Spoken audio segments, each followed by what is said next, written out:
தமிழரம் நேயர்களுக்கு அன்பு வணக்கம். மீண்டும் உங்களை சந்திப்பதில் மிகுந்த மகிழ்ச்சி. இன்றைக்கு நம்மிடையே டாக்டர் பொன்ராஜ் அவர்கள் நம்மோடு இணைந்திருக்கிறார். வாருங்கள் நீங்களே சாப்பிட்ட பேசலாம். வணக்கம் சார். வணக்கம்.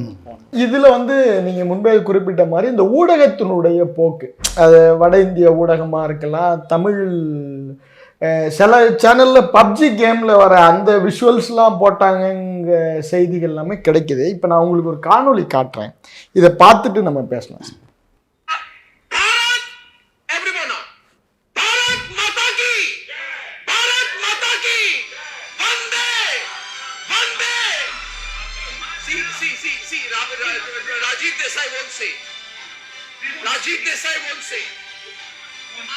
எப்படி ஒரு மதவாதத்தை ஒரு வெறுப்புணர்வை விதைக்கிறாங்க. பாரத் மாதா கி ஜெயன்ற பேரில் வெறுப்புணர்வை விதைக்கிறான். இந்த மாதிரி அர்னாப் கோஸ்வாமி மாதிரி ஒரு மீடியா மருன்ஸை களை வேண்டும். இவங்க தான் மக்கள் மத்தியில் ஒரு மிகப்பெரிய ஒரு தேசபக்தியை, அதாவது அயோக்கியனின் கடைசி புகலிடம் தேசபக்தி. அயோக்கியனின் கடைசி புகலிடம் தேசபக்தி. எவன் ஒருத்தன் அயோக்கியனாக இருக்கான் அப்படின்னா, திருடன் மாட்டிக்கிட்டான்னு வச்சுக்கோங்க. திருடன் மாட்டிக்கிட்டான்னா நான் திருடலான்னு கத்துவான்ல ஒருத்தன். நான் அப்படி பண்ணேன் இப்படி பண்ணேன்னு கத்துவான்ல ஒருத்தன். அது மாதிரி அயோக்கியம் கத்துனான்னா அதுக்கு பயன்படுத்துறது தேசபக்தியை பயன்படுத்துறான். ஓகே, என்னமோ இவனுக்கு மட்டும்தான் தேசபக்தி இருக்க மாதிரி. இந்த வீடியோவை வெளியிட்டவர் ஹெச் ராஜா சார். ஹெச் ராஜா ஒரு மிகப்பெரிய தேசபக்தி உணர்வாளர். அவர் எப்படிப்பட்ட வெறுப்பை விதைக்கக்கூடிய ஒரு சங்கி ஹெச் ராஜா. அப்போ எப்படிப்பட்ட வெறுப்பை விதைக்கிறாரு. இல்லை, இப்போ இந்த போரினுடைய அல்டிமேட் மீடியா வச்சு கன்ஸ்ட்ரக்ட் பண்ணி ஒரு மத வெறியை உருவாக்கணும். இந்திய இராணுவ வீரர்களை பயன்படுத்தி அவர்கள் மூலமாக ஒரு தேசபக்தியை விதைச்சு அவர்கள் மூலமாக மற்றவர்களெல்லாம் பாரத் மாதா கி ஜெயத்தை சொல்லாதவர்களெல்லாம் இவன் ஒரு வெறுப்பை விதைப்பதற்காக பாரத் மாதாவை துணை கலைக்கிறான். மற்ற சாதாரண பொதுமக்கள் பாரத மாதா மேல என்னைக்குமே பற்று கொண்டவர்கள் தான். ஆனா பாரத மாதாவை அரசியலுக்கும் மதத்திற்கும் பயன்படுத்தக்கூடியவன் கடைந்தெடுத்த அயோக்கியன். இந்த மாதிரி வீடியோவை வெளியிடுறான் அப்படின்னா எப்படிப்பட்ட அயோக்கியனாக இருப்பாங்கன்னு பார்த்துக்கோங்க நீங்க. ஓகே, இந்த மாதிரி அர்னாப் மாதிரி ஆளுங்க மீடியாவில் ஒரு மிகப்பெரிய ஒரு பிம்பத்தை கட்டமைத்து இன்றைக்கு டக்குன்னு போற நிறுத்திட்டு போயிட்டாரு ட்ரம்ப். எந்த மூஞ்சியை வச்சு எங்கே போவீங்க? பாகிஸ்தானை அழித்து விட்டீங்களா, ஒழிச்சிட்டிங்களா? தீவிரவாதத்தை ஒழிச்சிட்டிங்களா? ஏன் போற நிறுத்துனீங்க? தீவிரவாதத்தை ஒழிச்சிங்களா? எதுக்காக போற ஆரம்பிச்சிங்க? அந்த 6 பேரை அரெஸ்ட் பண்ணிட்டீங்களா? இல்லை 6 பேரை எங்கிட்ட பிடிச்சி ஒப்படைக்கணும் பாகிஸ்தான்னு சொல்லி ட்ரம்ப்கிட்ட டிமாண்ட் வச்சிங்களா, கோரிக்கை வச்சிங்களா? ஒப்படைக்கிற வரைக்கும் போர் தொடரும், ஒப்படைச்சிட்டாங்கன்னா நாங்கள் போரை நிறுத்திக்கிறோன்னு ஏதாவது கோரிக்கை வச்சிங்களா? போற ஆரம்பிச்சிருவீங்க நீங்களா? எந்த டிமாண்டும் வைக்க மாட்டீங்க. ட்ரம்ப் சொன்னா உடனே எஸ்ஆர் அப்படின்னு சொல்லி காலில் விழுந்துருவீங்க. இது என்ன தேசபக்தி? இப்போ தேசபக்தி எங்கே போச்சு? தேசபக்தி எங்கே போய் இடமா வச்சிங்க? வீரத்தோடும் தீரத்தோடும் போரில் இறங்கி இன்றைக்கு சண்டை போட்டு உயிரிழந்த, இன்னைக்கு இந்த போரில் உயிரிழந்த சாதாரண பொதுமக்கள், இராணுவ வீரர்கள், இவர்களது தியாகத்திற்கு என்ன வேல்யூ, என்ன மதிப்பு? இந்த மாதிரி ஊடக பொறுக்கிகள் நாட்டை பிளவுபடுத்தக்கூடிய சக்திகளை ஐடென்டிஃபை பண்ணி இவனை முதல்ல தடவணும்.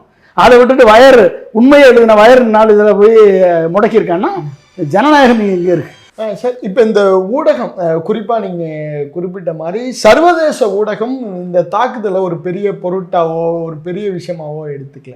ஆனால் இங்கே நீங்கள் தமிழ் ஊடகம் பார்க்கலாம், வட இந்திய ஊடகங்கள் பார்க்கலாம். நீங்கள் பார்த்து என்ன இவ்வளோ அருவருப்பாக இருக்கே அப்படின்லாம் நினச்சிங்களா சார்? அந்த ஊடகத்தை பார்க்குறப்ப உங்களுக்கு என்ன தோணுச்சு? உண்மையிலே பாதி விஷயங்களை இட்டுக்கட்டிய விஷயங்கள், மிகைப்படுத்தப்பட்ட விஷயம். கேம்ல உண்மையா சார்? இந்த கேம்லாம் ஷேர் பண்றான்னா அப்ப எந்த அளவுக்கு முட்டாளா மக்களை நினைச்சிருக்கான்னு பாருங்க. ஒரு வீடியோ கேமை ஷேர் பண்றது, பழைய விஷுவல்ஸ் எடுத்து காமிக்கிறது, இதெல்லாம் ஒரு ஊடகங்கள் தர்மமா? ஊடகத்தில் பேசுறவன் இட்டுக்கட்டிய கதைகளை ஓவரா பில்டப் கொடுக்கறது, ஓவரா அதை பண்ணிட்டோம் இதை பண்ணிட்டோம் அடுத்து இதை பண்ண போறோம் அது இது பண்ண போறோம், என்னமோ இவன் தான் உட்காந்து ஸ்ட்ராட்டஜி போட்ட மாதிரி நடந்ததை சொல்லு பரவாயில்ல இன்ஃபர்மேஷனை கொடுக்குறேன்னு கேட்டுக்கலாம். இவன் தான் உட்காந்து ஸ்ட்ராட்டஜி போட்டு கொடுக்குறவங்க மாதிரியே பேசுகிறான். நாங்கள் மினிஸ்ட்ரி ஆஃப் டிஃபென்ஸ்லாம் நான் சயின்டிஸ்டாக ஒர்க் பண்ணியிருக்கேன்.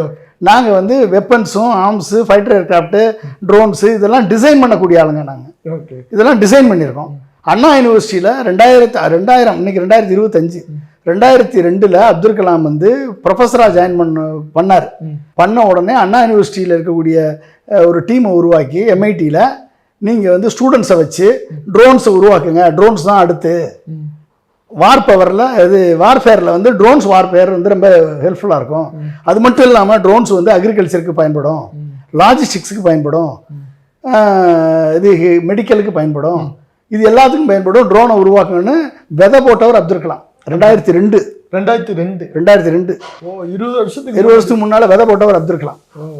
ஒட்டுமொத்த ஏர் டிஃபென்ஸ் சிஸ்டத்தையும் மிசைல்ஸையும் நியூக்ளியர் வெப்பனையும் உருவாக்கி கொடுத்தது யாரு? அப்துல் கலாம். அப்துல் கலாம் அவரோட இருந்த DRDO, இஸ்ரோ, அப்புறம் டிபார்ட்மெண்ட் அட்டாமிக் எனர்ஜி சயின்டிஸ்ட், பெரிய பெரிய சயின்டிஸ்ட் அவர் பின்னால் இருந்தாங்க. இத்தனை பேர் உருவாக்கி கொடுத்தாங்க. இதை வச்சு தான் இன்னைக்கு நம்ம அடிக்க முடியுது. இதை வச்சு தானே பண்ணுறோம். இதே இன்னைக்கு எடுத்துக்கோங்க. இன்னைக்கு வந்து இந்தியா வந்து 25 கிலோ பேரோடு கொண்ட ட்ரோன்ஸை போடுதா அப்படின்னா யூஸ் பண்ணலை. 25 கிலோ 10 கிலோ டு 25 கிலோ ட்ரோன்ஸை சைனா யூஸ் பண்ணுறான்னா அவனும் யூஸ் பண்ணலை. ஆனால் 25லேருந்து 50 கிலோ ட்ரோன்ஸை எடுத்துக்கிட்டு 50 கிலோ பேலோடு எடுத்துக்கிட்டு 75 கிலோமீட்டர்லேருந்து 100 கிலோமீட்டர் வரைக்கும் சென்று தாக்கக்கூடிய ட்ரோன்ஸை சென்னை அண்ணா யூனிவர்சிட்டியுடைய இன்குபேட்டட் கம்பெனிஸ் உருவாக்கி வச்சுருக்கான். புரிஞ்சுட்டிங்களா? இது வந்து நான் கடந்த 10 ஆண்டுகளாக அண்ணா யூனிவர்சிட்டியோட இதை செய்யணும்னு சொல்லி அப்துல் கலாமோட இணைந்து இந்த திட்டத்திற்கு உறுதுணையாக இருந்திருக்கேன். எது ட்ரோன் உருவாக்கத்தில் அண்ணா யூனிவர்சிட்டி MITக்கு உறுதுணையாக இருந்திருக்கேன். தமிழ்நாடு அரசு அப்துல் கலாம் பேரில் வந்து ட்ரோன்ஸ் கார்பரேஷன் உருவாக்கியிருக்காங்க. கிட்டத்தட்ட 20-25 கோடி வந்து இன்வெஸ்ட்மெண்ட் கொடுத்து ரிசர்ச்சுக்கு ஃபண்டிங் பண்ணியிருக்காங்க. ஆனால் அடுத்த லெவல் மேனுஃபேக்சரிங் லெவலில் ஒரு 100 கோடி 200 கோடி கொடுத்து இந்த மேனுஃபேக்சரிங் கேப்பபிலிட்டியை இம்ப்ரூவ் பண்ணாங்கன்னா Tamil Nadu is the hub of entire. இன்னைக்குமே தமிழ்நாடு தான் ட்ரோன்ஸில் ஹப்பு இந்தியாவுக்கு. புரிஞ்சுக்கிட்டீங்களா? இந்த ஹப்பு உலகத்திற்கான ஹப்பாக மாறுவதற்கு தமிழ்நாடு அரசு கொஞ்சம் எஃபர்ட் பண்ணாங்கன்னா இது மிகப்பெரிய லெவலில் வரும். அது தமிழ்நாடு தான் அதற்கு முன்னோடியாக இருக்கும். இதற்கு அடித்தளமிட்டவரும் அப்துல் கலாம் தான். இங்கே வந்து உட்காந்து ஸ்வாம் ட்ரோன்ஸை பற்றி கிளாஸ் எடுத்துகிட்டு இருக்காங்க சில இராணுவ வீரர்கள், வலதுசாரியை சேர்ந்த இராணுவ வீரர்கள். ஸ்வாம் ட்ரோன்ஸை உருவாக்கி அது எப்படி டேக் ஆஃப் ஆகணும், எப்படி வந்து அதுக்குடைய அல்காரிதம் என்ன, அதுக்குரிய ஆர்டிஃபிஷியல் இன்டெலிஜென்ஸ் என்ன, எப்படி வந்து டார்கெட்டை சீக் பண்ணணும், எப்படி டார்கெட்டை லாக் பண்ணணும், எப்படி பேலோட டெலிவரி பண்ணணும், இத்தனை டெக்னாலஜிக்கும் ஐடியா கொடுத்து வளர்ப்பவர்கள் எங்களை மாதிரி சயின்டிஸ்ட்டு ஹெல்ப் பண்ணுறோம். உண்மையை சொல்கிறேன் நான். இதெல்லாம் வந்து அண்ணா யூனிவர்சிட்டி ப்ரொஃபஸர்ஸும் MIT ப்ரொஃபஸர்ஸும் MITனுடைய ஏரோஸ்பேஸ் இன்ஜினியரிங் டிபார்ட்மெண்ட்டும் MITனுடைய மாணவர்களும் இன்றைக்கு ஒரு மிகப்பெரிய ஒரு ஈகோ சிஸ்டத்தை உருவாக்கியிருக்காங்க. பல்வேறு கம்பெனிஸை உருவாக்கியிருக்காங்க. இவங்களுக்கு சரியான சப்போர்ட் கிடைச்சிச்சுன்னா உலகத்திற்கே இந்த பல்வேறு கம்பெனிஸ் வந்து உலகத்திற்கே வந்து ட்ரோன் சப்ளை பண்ணக்கூடிய நாடாக மாறும். கண்டிப்பாக. இதை வந்து இப்போ என்ன ஆகுது அப்படின்னா எல்லாம் இம்போர்ட்டட் ட்ரோன்ஸ், இஸ்ரேலிலேருந்து இம்போர்ட் பண்ணு, சைனாவிலேருந்து இம்போர்ட் பண்ணு, இல்லைன்னா அமெரிக்காவிலேருந்து இம்போர்ட் பண்ணு. ஆனால் எதை இம்போர்ட் பண்ணாலும் இன்னைக்கு ஆல் வெதர் கண்டிஷனில் டாப் டெரெயினில் -40 டிகிரி டெரெயினில் ஆல் வெதர் கண்டிஷன்ஸில் எப்படிப்பட்ட காற்றடித்தாலும் எப்படிப்பட்ட டெம்பரேச்சர் அடித்தாலும் கீழே விழுகாத ட்ரோனு வந்து நம்ம அண்ணா யூனிவர்சிட்டி ட்ரோன்ஸ் தான். புரிஞ்சுக்கிட்டீங்களா? இது எல்லாமே டெஸ்டடு இன்னவர் லடாக் ஏரியாவில் டெஸ்ட் பண்ணது. டெஸ்ட் பண்ணி சர்டிஃபை பண்ணது. அவர்களுக்கு சரியான சப்போர்ட் இருந்துச்சுன்னா அவங்க மிகப்பெரிய லெவலில் நம்ம தமிழ்நாட்டு மாணவர்களும் இளைஞர்களும் உருவாக்கிய கம்பெனிகள் மிகப்பெரிய லெவலில் வரும். கண்டிப்பாக அந்த லெவலுக்கு இருக்கு. அதை விட்டுட்டு என்றைக்கு வந்து வெறும் இராணுவ வீரர்களை பற்றி பேசிட்டா இராணுவ வீரர்களுக்கு சப்போர்ட் பண்ணி அவர்கள் உயிரிழப்பை தடுப்பது எது? டெக்னாலஜி. இராணுவ வீரர்கள் உயிரிழப்பை தடுப்பது technology. Arms and ammunition, missiles, drones இதெல்லாம் வந்து இராணுவ வீரர்களோட உயிரிழப்பை தடுக்குது. ஒரு போரை வந்து போர் தேவையில்லை, பட் ஆனால் போர் என்று வந்துவிட்டால் நம்ம பாதுகாப்பதற்கு வேணும். அணு ஆயுதத்தை இழந்ததினால்தான் 3வது அணுசக்தி நாடாக இருந்த உக்ரைன் இன்னைக்கு போரில் மாட்டிக்கிட்டு முடிக்குது. புரிஞ்சுக்கிட்டீங்களா? ரஷ்யாட்ட மாட்டிட்டு முடிக்குது. எனவே வந்து அணுசக்தி என்பது அழிப்பதற்கு அல்ல, அணுசக்தி என்பது அமைதிக்கானது. அணுசக்தி இருந்தால் போர் எந்த சூழ்நிலையும் வராது. சின்ன சின்ன சண்டைகள் வறுமை ஒழிய அது போராக மாறாது. அதுதான் வந்து நம்ம புரிஞ்சுக்க வேண்டியது. எனவே வந்து இந்த மீடியாவில் வந்து வெட்டி கூச்சல் போடுறது, வெட்டி கத்துறது, தேசபக்தின்னு சொல்லி மற்றவனெல்லாம் வந்து தேச விரோதியாக பார்க்கறது, நியாயமாக ஜனநாயக நாட்டில் கேள்வி கேட்குறவனெல்லாம் தேச விரோதின்னு சொல்கிறது, ஆன்டி நேஷன் சொல்கிறது, அர்பன் நக்சல் சொல்கிறது, இதெல்லாம் வந்து எவன் சொல்கிறானோ அவன் தான் உண்மையான தேச விரோதி. சார், இப்போ இந்த போர், நமக்கு போரில் நம்ம ஒரு நிலைப்பாடு, நம்மளை சுற்றி நிறைய விஷயங்கள் நடந்தாலும் இந்திரா காந்தியை மோடியோட ஒப்பிட்டு நிறைய பதிவுகளை நம்மளால் பார்க்க முடியுது. ஏன்னா அந்த காலத்தில் எந்த தொழில்நுட்பமும் இல்லாமல் அவங்க போருக்கு ஒரு இலக்கு வச்சுருந்தாங்க, அதை வந்து முடிவு பண்ணாங்க. ஆனால் இவங்களுக்கு ஒரு இலக்கு இல்லை, என்ன பண்ணுறோன்னே தெரியல, என்ன பண்ண போகிறோன்னு தெரியல, அப்படிங்கிற ஒரு குழப்பமான சூழல் இருக்குங்கிறது. அந்த ஒப்பீடு சரியா சார்? எப்படிங்க இந்திரா காந்தியோட மோடி எப்படிங்க ஒப்பிட முடியும்? இந்திரா காந்தி உருவாக்குனதாங்க integrated guided missile programme. IDGMP உருவாக்குனது யார்? இந்திரா காந்தி உருவாக்குனது. அதை உருவாக்கக்கூடிய பொறுப்பை யார்கிட்ட கொடுத்தாரு? அப்துல் கலாம்கிட்ட கொடுத்தாரு. DRDL அக்னி, பிருத்திவி, ஆகாஷ், நாக், திரிசூல், பிரம்மோஸ் உருவாக்குனது யாரு? அப்துல் கலாம். அதை உருவாக்குறதுக்கு சப்போர்ட் பண்ணது யாரு? ராஜீவ் காந்தி. அதை உருவாக்க சப்போர்ட் பண்ணது யாரு? நரசிம்மராவ். அதை நியூக்ளியர் பாம்பை வந்து வெடிக்க வச்சது, டெஸ்ட் பண்ணது யாரு? நரசிம்மராவும் வாஜ்பாயும். இவர்கள் ஜவஹர்லால் நேரு, இந்திரா காந்தி, ராஜீவ் காந்தி, நரசிம்மராவ், வாஜ்பாய், இவர்கள் தான் வந்து ஒரு சிஸ்டத்தை பில்ட் பண்ணி கொடுத்தாங்க. இன்னைக்கு இப்போ டிஃபென்ஸ் சிஸ்டம் இருக்கு அப்படின்னா, இன்னைக்கு வந்து மிசைல் சிஸ்டம் இருக்கு அப்படின்னா, ஏர் டிஃபென்ஸ் சிஸ்டம் இருக்கு அப்படின்னா, ரெடார் சிஸ்டம் இருக்கு அப்படின்னா, இன்னைக்கு வந்து அணுசக்தி நாடாக வளர்ச்சி நாடாக இருக்குன்னா, இதை பில்டப் பண்ணது வந்து இத்தனை பிரைம் மினிஸ்டர்ஸ், இத்தனை பிரைம் மினிஸ்டருடைய பங்கு இருக்கு. மோடியினுடைய பங்கு என்ன? S-400 ரஷ்யாட்ட இருந்து இம்போர்ட் பண்ணது மட்டும்தான் மோடியினுடைய பங்கு. வேற என்ன பங்கு? அந்த S-400 பண்ணி அதில் கொஞ்சம் சர்டன் பெர்சன்டேஜை ஒரு 2 லட்சம் ரூபா ட்ரோனுக்கு அகைன்ஸ்டாக வீசி காலி பண்ணதான் அவருடைய பங்கு. என்ன பங்கு? எப்படி நீங்கள் வந்து இந்திரா காந்தியோட கம்பேர் பண்ணுவீங்க? டெக்னாலஜியே இல்லாதப்ப, தொழில்நுட்பமே இல்லாதப்ப, மிசைல்ஸே இல்லாதப்ப, பாகிஸ்தானோட போர் தொடுத்து பாகிஸ்தானை பிரித்து பங்களாதேஷில் உருவாக்குனது இந்திரா காந்தி இல்லை? எங்கள் இப்போ சிலோனை மேலே போர் தொடுத்து தமிழ் ஈழத்தை வாங்கி கொடுத்துட்டாரா மோடி இந்திரா காந்தியோட கம்பேர் பண்ணுறதுக்கு? சொல்லுங்கள். இல்லை, தமிழ் ஈழத்தை வாங்கி கொடுத்தாரா? சிலோனை தாக்குதல் நடத்தி எங்கே வாங்கி தர சொல்லுங்கள். நம்ம இந்திரா காந்தியோட மோடியை கம்பேர் பண்ணுவோம்.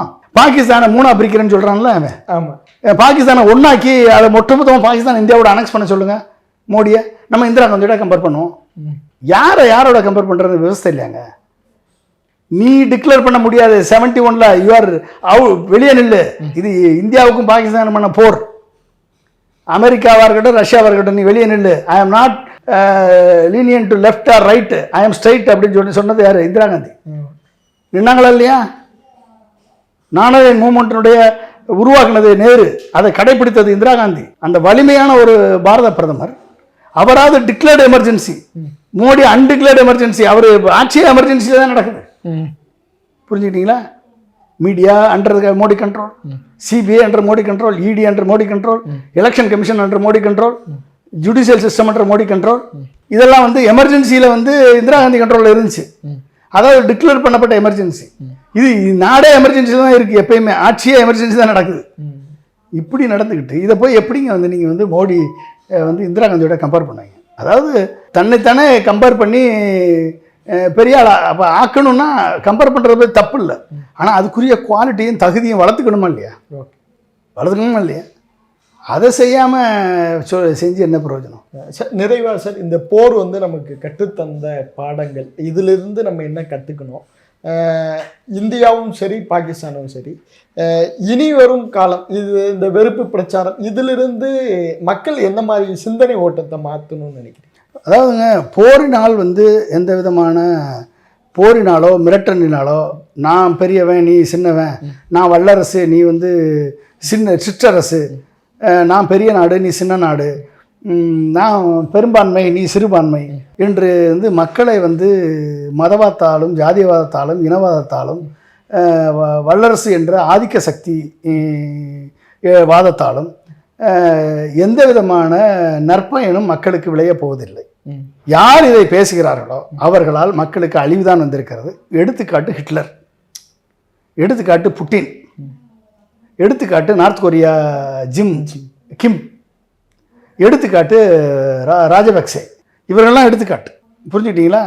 அதாவது ஜாதியவாதத்தை ஹிட்லர் ஜாதியவாதத்தை, மதவாதத்தை, இனவாதத்தை கையில் எடுத்த நாடுகள் அழிந்தது. அறிவை கையில் எடுத்த நாடுகள் வளர்ந்தது. புரிஞ்சுட்டீங்களா? அறிவை இறக்குமதி செய்தது, ஆயிலை ஏற்றுமதி செய்தது. இன்னைக்கு அரபு நாடுகள் சொர்க்க பூமி. அப்போ அறிவை கையில் எடுத்த நாடுகள் தான் வளருமே ஒழிய மதவாதத்தையும் இனவாதத்தையும் கையில் எடுக்கக்கூடிய நாடுகள் அழிவைத்தான் சந்திக்கும். இதை நம்ம புரிஞ்சுக்கணும். போர் என்பது சின்ன தீவிரவாதிகளுக்கு எந்த நாடும் போரிடம் கொடுக்கக்கூடாது. அது தீவிரவாதிகளுக்கு மதம் கிடையாது, ஜாதி கிடையாது, இது கிடையாது. தீவிரவாதிகளாகத்தான் பார்க்கப்பட வேண்டும். அவர்கள் ஒழிக்கப்பட வேண்டும். அவ்வளோதான். நன்றி. நன்றி.